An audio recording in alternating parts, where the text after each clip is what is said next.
নমস্কার, স্পটন নিউজে আপনাদের সবাইকে স্বাগত। আমি সাগর। এই মুহূর্তে মোহনবাগানের প্র্যাকটিস সেশনে আপনাদের সঙ্গে উপস্থিত রয়েছি। সোমবার দিন যুবভারতী ক্রীড়াঙ্গনে মোহনবাগান মুখোমুখি হচ্ছে মুম্বাইয়ের।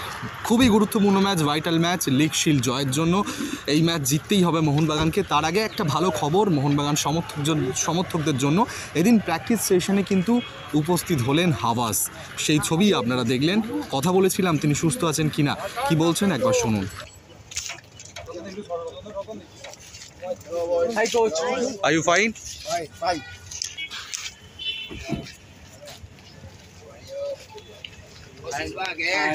Ah.